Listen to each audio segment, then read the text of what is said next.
আপনাদের অনেক দিনের পুরনো সিমটি কার নামে রেজিস্ট্রেশন করা বা সিমের প্রকৃত মালিককে তা হয়তো বা আপনারা অনেকে জানেন না। কোনো কারণে যদি আপনাদের সিম কার্ডটি নষ্ট হয়ে যায় বা সিম কার্ডটি হারিয়ে যায়, তাহলে আপনারা আপনাদের সিম কার্ডটি রিপ্লেস করতে পারবেন না।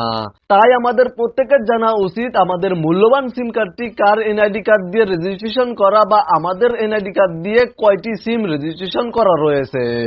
প্রসেসটি জানতে ভিডিওটি শেষ পর্যন্ত মনোযোগ সহকারে দেখুন। ওকে ভিউয়ার্স, অলরাইট, প্রথমেই চলে যাবেন আপনারা আপনাদের মোবাইল ফোনের ডায়াল প্যাডে অথবা আপনারা আপনাদের বাটন মোবাইল ফোনের মাধ্যমে *16001# টাইপ করে আপনাদের মোবাইল ফোনে থাকা সিম কার্ডের মাধ্যমে ডায়াল করবেন এবং তারপরে এখানে আপনারা আপনাদের এনআইডি কার্ডের লাস্ট 4 ডিজিট টাইপ করে দিবেন। এনআইডি কার্ডের লাস্ট 4 ডিজিট টাইপ করার পরে এখানে দেখতে পাচ্ছেন সেন্ড, জাস্ট সেন্ড অপশনে ক্লিক করে দিবেন এবং কিছুক্ষণ অপেক্ষা করবেন। তাহলে আপনাদের সামনে এই ধরনের একটি ইন্টারফেস শো করবে এবং আপনাদের সিম কার্ডে বা মোবাইল নাম্বারে এসএমএস চলে আসবে।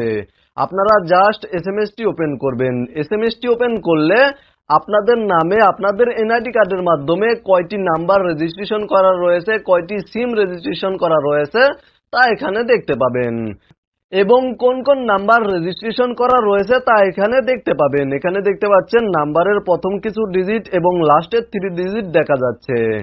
সেম ভাবে আপনারা এখানে আপনাদের ফোন নাম্বারগুলোর আপনাদের এনআইডি কার্ডের মাধ্যমে যেই নাম্বারগুলো, যেই সিম কার্ডগুলো খোলা হয়েছে বা রেজিস্ট্রেশন করা রয়েছে সেই সিম কার্ডগুলোর বা সেই নাম্বারগুলোর প্রথম কিছু ডিজিট এবং লাস্টের কিছু ডিজিট এখানে দেখতে পাবেন। প্রাইভেসির কারণে এখানে ফুল নাম্বার দেখাবে না।